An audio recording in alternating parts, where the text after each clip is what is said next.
slaughterhouse where cows are slaughtered for food. And these are the folks from Los Angeles Animal Save who have gathered here for a group photo as we await cows coming in the heat to this cow slaughterhouse where they will be killed in short order. Let's take a look at some of the signs that people are holding. This one says, "The only difference is your attitude." Cherished family member on the left, confined, exploited, abused, violently slaughtered on the right. And this also says, "Honk if you have compassion for all animals." We're getting a lot of honks, a lot of support here. "When you buy, I die." Ultimately, meat is made from violence. This is organized by Los Angeles Animal Save, and the folks here are saying, you know, ultimately it's the consumer who orders the hit. We can't blame the people who work here. We have to look at the mirror, and there's a sign of support, and say, hey, when you buy, I die. It is ultimately a consumer issue. I want to talk to the folks here, but first I want to show you the holding pens for the cows as we await the cattle to come in. Here are the holding pens. These will be filled with cattle who will then in short order be slaughtered and cut up and turned into hamburgers and steaks and various other food items. And there's the youngest bearing witness here. So let me ask you guys, when we stand here in the heat and we talk about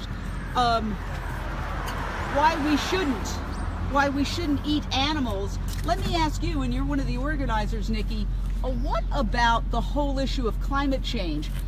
Texas has been devastated by Hurricane Harvey. Now Florida, as we stand here, is being battered by Hurricane Irma. And that is climate change. Those storms are getting a lot worse. What role does animal agriculture play? The largest role. The role that everyone chooses to deny. As long as we continue to eat animals, use animals, the problem is going to continue until there is no planet left for anyone. Not the animals, not the humans. It'll just be the end of all of us.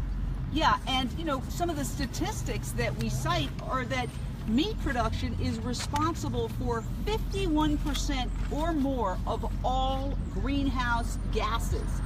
And it is the #1 cause of water pollution in the United States. It is the #1 cause of soil erosion in the United States, which of course contributes to the flooding.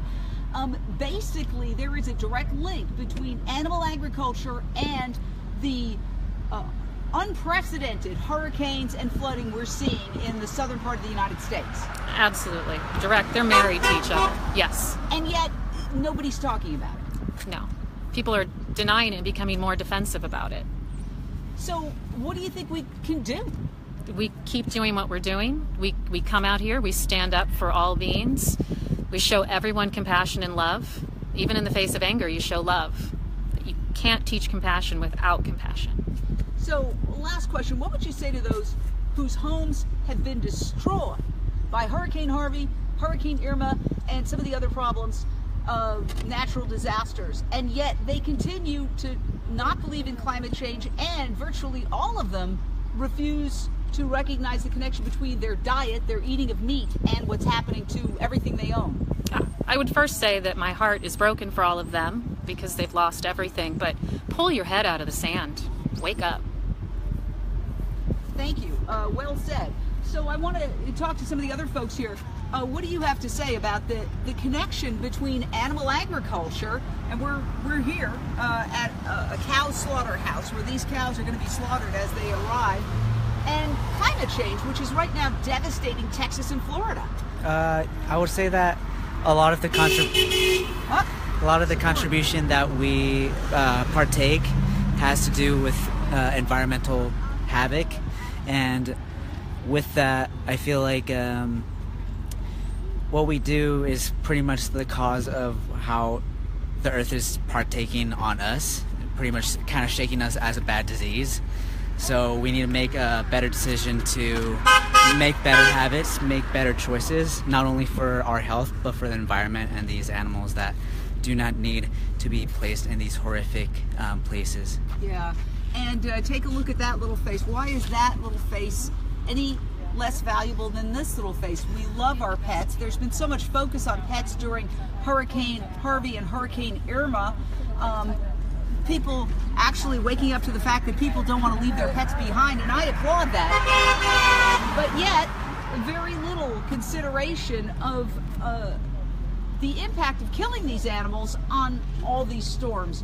And boy, you're inspiring a lot of honks. What do you say to folks to try to wake them up about the connection between animal agriculture and the horrific storms, unprecedented 1,000-year storms that we're seeing, storms that we've never seen before in Florida and Texas?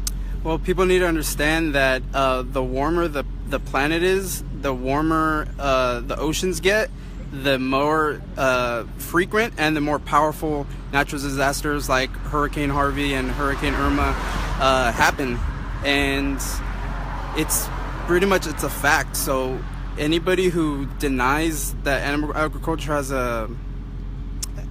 anything to do with the climate change just needs to be educated and do their own research and just be open-minded, because people are just so close-minded, and when people are given facts, they just choose to ignore it or choose to deny it without doing any due diligence. And that's what the main issue is with people understanding about animal agriculture and the effect it has on the planet warming and our climate change.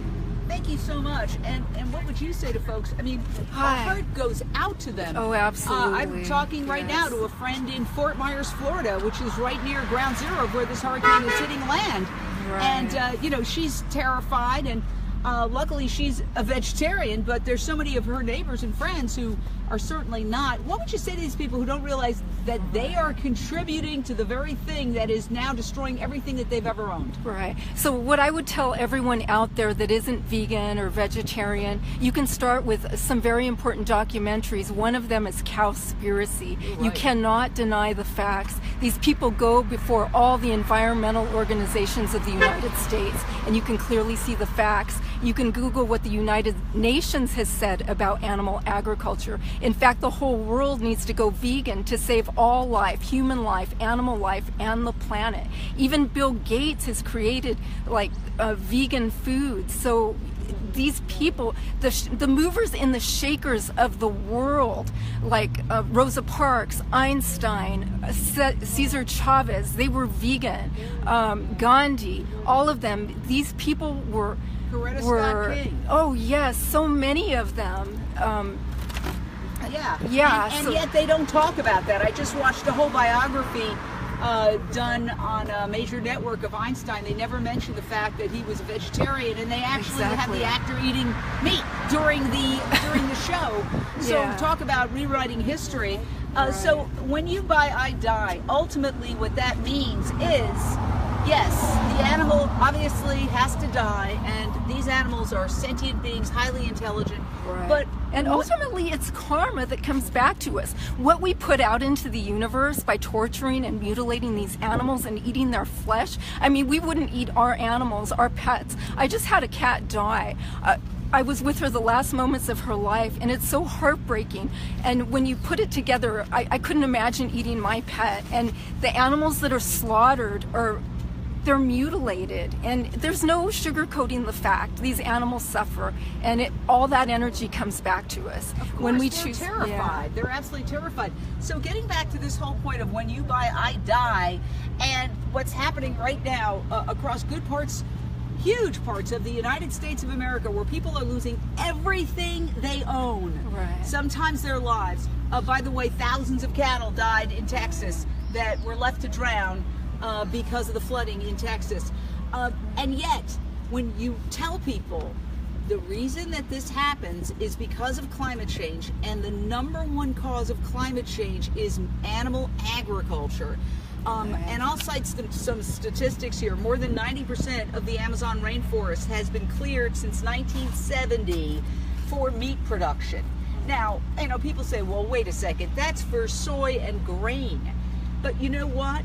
Farm animals eat a massive amount of that soy and grain. Do you know what percentage of soy is consumed by farm animals? The majority, 94% probably.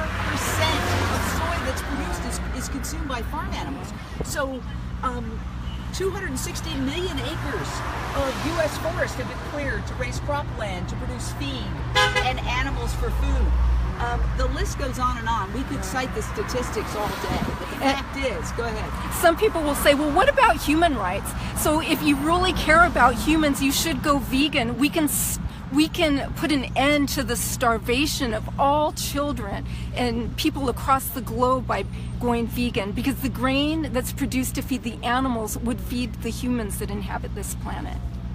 I want to say one thing here outside a slaughterhouse where cows are expected any moment, and I've been showing you the pens where they're going to be held. You know, in the news media, they say when you wonder, well, they're talking about all this wreckage. They're talking about people losing their homes, losing their lives, just completely their lives shattered. Why don't they talk about climate change? And why don't they talk about the impact that animal agriculture, killing animals, like the animals who are killed here, and they're all over the globe killed, 66 billion a year for animal agriculture. Why don't they talk about that? And the answer is the media doesn't like to talk about animal agriculture in general because look at the advertisers, meat, dairy, pharmaceutical companies. But the other reason is that there's this sort of saying in news, it's too soon. So it's too soon to talk about, well, maybe what people are doing is contributing to their own misery. That's considered rude. I think it's rude not to talk about it. Because if people are doing something, a behavior like eating meat and dairy that they could change, it is our moral responsibility to let them know that there's a way to lessen and avoid climate change and all the horrible storms and hurricanes that come with it if we just changed our diet. It's that simple. It's more powerful than what you can drive. Animal agriculture is responsible for far more climate change greenhouse gases than all transportation combined. According to World Bank economists, it's responsible for at least 51% of all greenhouse gases. So that if we all changed our diet and went meatless, as everybody at this Bearing Witness event has, then we wouldn't have the kind of problems. You wouldn't lose everything you own. You wouldn't risk drowning. You wouldn't have your car upside down in a flood zone. You wouldn't be terrified that a relative, or in my case, a very good friend, is basically trapped in their home and possibly going to drown. So I disagree with this media concept that it's too soon to talk about climate change. I've been watching the major networks and the cable networks now for a couple of days, and yakety yakety yak, on and on and on about the horrors, but not one word about what the underlying causes of the horrors. And if it is mentioned, it's mentioned in passing. I mean, even Al Gore does not talk about meat and the impact of eating meat on the climate. So check out Cowspiracy. Go online and Google United Nations report, Livestock's Long Shadow, which outlines the incredibly pernicious impact of meat production and dairy production. Dairy is liquid meat. It's just same thing. And its impact on climate change. And as I mentioned, World Bank economists say it's even more than what the UN estimates, that it's 51% of all greenhouse gases. So if you're upset about what's happening in Florida, in Houston, hurricane after hurricane, massive devastation, please encourage those of you who haven't woken up to the fact that the killing of 66 billion animals around the globe, land animals alone, every year, if you include fish, it's in the trillions, is what is causing this problem. And the solution is for each one of us as individuals to stop eating animals, stop drinking and consuming their byproducts, and by extension, stop wearing them.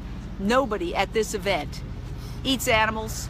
Nobody drinks dairy, and everybody here is perfectly healthy, in fact, healthier than the general population. So this is the politically incorrect media coverage of the storms outside a cow slaughterhouse in Pico Rivera. It's definitely a story you will not see anywhere else. Jane Velez-Mitchell for Jane Unchained.